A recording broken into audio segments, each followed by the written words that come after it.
Welcome back, everyone, to The Deep Dive. So today we're looking at James Gunn talking about the Peacemaker Season 2 finale. You sent us the interview, and wow, it's way more than just an ending, isn't it? It feels like. Like the actual groundwork for the new DC movie universe. Yeah, it really does. We're going to try and, look past the jokes and the gore for a second. Yeah, a challenge with that show. Right. But our mission here is to unpack how this finale basically acts as a bridge. It sets up these really big concepts, salvation and checkmate, that are apparently going to be central to stuff like Superman and Man of Tomorrow. Okay, yeah, let's start with Peacemaker himself, Chris Smith. Because Gunn talked a lot about this huge emotional shift for the character. He drew a pretty clear line between Season 1 and Season 2. He really did. Season 1, that was about Peacemaker, the persona, all the external stuff, the violence, and then, crucially, him becoming aware of all that childhood trauma. Right, just realizing it's there. Exactly. And that awareness, that's where Season 2 picks up. But it shifts focus to Chris Smith, the man underneath. Gunn made this really interesting comparison, actually. Oh, yeah. He said it's like starting therapy. Just because you recognize the trauma doesn't mean things get easier overnight. Often, it gets harder. Because you actually have to deal with it. You have to deal with it. All the internal stuff, the self-doubt, the real struggle of trying to change these patterns you've had your whole life. And we definitely saw Chris go through that painful internal work this season. That makes a lot of sense, moving from just knowing to actually, like, processing. It feels like a natural endpoint for his solo series, at least for a bit. For now, yeah. The source confirmed Gunn saying there aren't immediate plans for Season 3. Right, because the focus is shifting. Exactly. It's broadening out now to the wider DCU, as he put it. So it's like Chris's personal arc concludes in a way that lets him step onto a bigger stage. Perfectly put. Gunn was careful to say Chris is still an important character. Yeah. Very important. He's just moving into a bigger role in the whole tapestry. Okay, but before we get into all the grand strategy stuff, there was that one amazing little detail.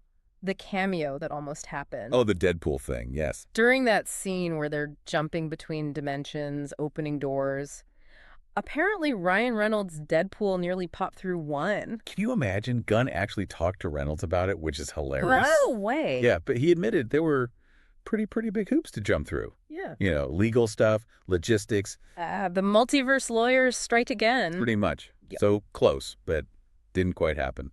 Shame. Okay, so back to the serious stuff. The architecture of the DCU. Gunn said two things were locked in super early, like even before the main DC writers' room got together. Yeah, this is key. Salvation and checkmate. These weren't just afterthoughts. They seem to be like foundational pillars for his whole plan. And salvation, that sounds ominous. What exactly is it referring to in the finale? It's basically the endgame for RGUS under Rick Flag Sr., Frank Grillo's character. It's the destination he's driving his team towards. Okay, and Flag Sr. is not in a good place. Not at all. He's completely consumed by revenge against Peacemaker. And that personal vendetta twists RGUS's mission. He makes them search the quantum unfolding chamber non-stop. Looking for what? For one specific dimension, a place they can use as a high-security prison just for metahumans. That prison dimension is salvation. Wow. So RGUS under him is actively trying to build an off-world metahuman prison. That's dark. It's incredibly dark, and it shows how far the institution fell because of his personal issues. The sources really spell out his corruption arc. Illegal surveillance on Chris, trying to kill him while he was technically in custody. And the big one, consulting with Lex Luthor. Yes. Getting technical help from Luthor to build this extra-dimensional portal tech that immediately signals this massive shady operation happening outside of any normal oversight. It connects RGUS directly to a major Superman villain right from the start. And shows how reckless Flag Sr. became. People died because of this. Agents died exploring those other dimensions. Remember Augie 2's throwaway line earlier about Little Implant? Vaguely, yeah. Turns out that was a real, apparently hellish dimension they actually sent agents into as part of this search. It just confirms RGUS became completely morally bankrupt under Flag Sr., willing to sacrifice its own people to find this dumping ground. So the heroes working for RGUS, you can see why they'd want out. It's irredeemable at this point. Totally. And while Salvation is the big, immediate project Flag Sr. is building, Gunn also mentioned something else. Peacemaker's brother, Keith. Oh, right, who survived but was severely disfigured. Yeah. Gunn apparently sees him developing into a supervillain. The plans aren't as solid as Salvation, maybe, but it's clearly on the table. That adds another layer, doesn't it? Chris fighting his internal demons while his brother potentially becomes an external one. It's a powerful contrast. Chris is trying to break the cycle of their father's abuse, while Keith seems like he might be consumed by it, becoming the kind of monster Augie was. That sets up a really personal future conflict for Chris. Okay, so RGUS collapses morally. Flag Senior goes off the deep end. This creates a void, right? Yeah. And a need for something else. Exactly. That failure is the direct catalyst for the birth of Checkmate. The disillusioned heroes decide they need their own thing. This is the 11th Street Kids rebranding, basically. Pretty much. You've got Leota Adebayo, Amelia Harcourt, Langston Fleury, Sasha Bordeaux, Judo Master, and Vigilante. Of course, Vigilante. They're done with Waller's methods. They're done with Flag's corruption. They're founding their own intelligence agency, ostensibly a moral one. And the funding. This is classic Peacemaker. Vigilante pays for it. With blood money, yep. Yeah. Cash he got from, beating up drug dealers and human traffickers. So they want to make the world better, but they're starting with dirty money. That tension is baked in from the start, which actually ties into the comic's history quite well. Oh, yeah. Tell us about the comic Checkmate. Okay, so Checkmate first showed up back in 1988. It was originally a covert ops group under the UN Security Council. And just like we're seeing here, it started as an offshoot or splinter group from Amanda Waller's Task Force X. So there's precedent for breaking away from Waller. Definitely. And key characters have been involved over the years. Peacemaker himself, Vigilante, Deadshot, Deathstroke, even Sasha Bordeaux, who's part of the founding team in the show. Sasha Bordeaux. Isn't she connected to Batman somehow in the comics? She is, yeah. She was Bruce Wayne's bodyguard for a while before getting involved with Checkmate. Kind of grounds her in the wider DC universe, even if Gunn said this story isn't immediately about tying into Batman stuff right now. Gotcha. But the big connection seems to be Maxwell Lord. Ah, yes. Maxwell Lord, played by Sean Gunn in the upcoming Superman film. He's set up apparently as Lex Luthor's benevolent billionaire rival. Benevolent. So like the good billionaire funding meta-human protectors, maybe. That seems to be the public image, yeah. If Luthor is tied up with the corrupt RGUS and this awful Salvation Prison idea. Then Lord positions himself as the alternative, the guy Checkmate should work with. Exactly. Which sounds good on paper, but... There's always a but, isn't there? How does this potentially go wrong, based on the comics? Well, the big ominous reference point was a 2005 miniseries called The OMAC Project. And in that story, Maxwell Lord is secretly controlling Checkmate. Oh, okay, that's not good. Not good at all. He uses its resources, an AI satellite called Brother Eye, and these cyborg sleeper agents called OMACE. His goal is to monitor and ultimately wipe out metahumans. Wow, so he hijacks the agency meant to deal with threats to become the biggest threat, using its own infrastructure. Precisely. It's a massive betrayal. It culminates in him mind-controlling Superman, even killing Blue Beetle before he's eventually stopped by Wonder Woman, Batman, and notably, Sasha Bordeaux. Ah, so Sasha's presence on the founding team is potentially very significant for the future. She's historically key to stopping Lord's Checkmate corruption. It looks that way.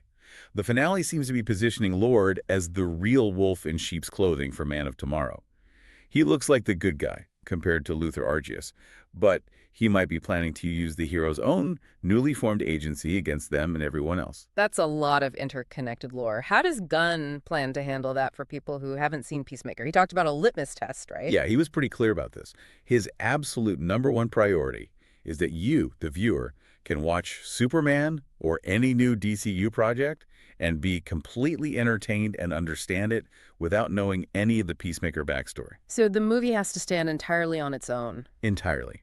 If you have seen Peacemaker, then understanding Checkmate's origins, knowing about Salvation, seeing Sasha Bordeaux, that's all just gravy, as he put it. Bonus context for the dedicated fans. Right. But the main experience has to be satisfying without it.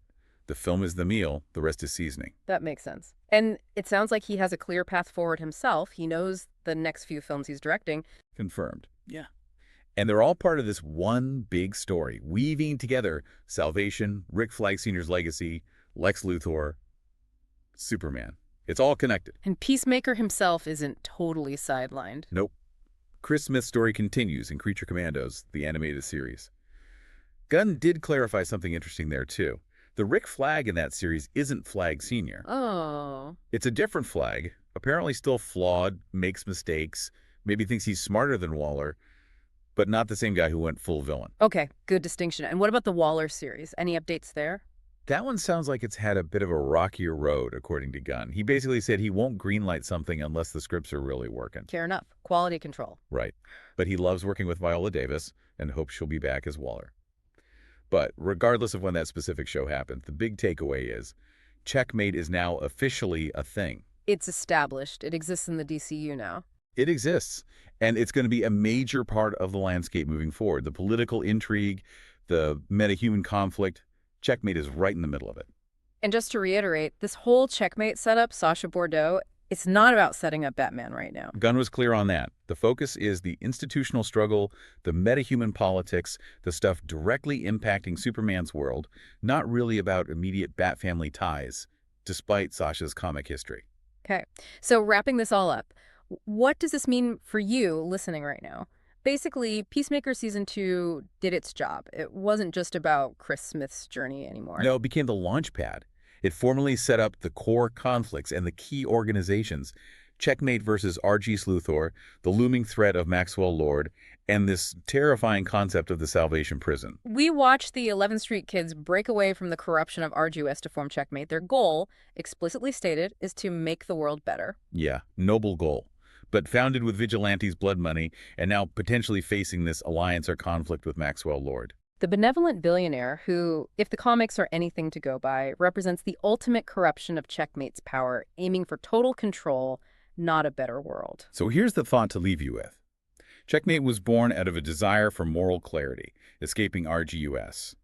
But what happens when their mission to make the world better forces them into maybe an uneasy alliance or even a direct fight with someone like Maxwell Lord? Someone who seems good, who opposes Luthor, but whose ultimate goals might be far more sinister. What compromises will they make them? How will these anti-heroes navigate that when the good choice might lead them down an even darker path than the one they just left? That feels like the big, complex question hanging over this new DCU until we see Superman and Man of Tomorrow.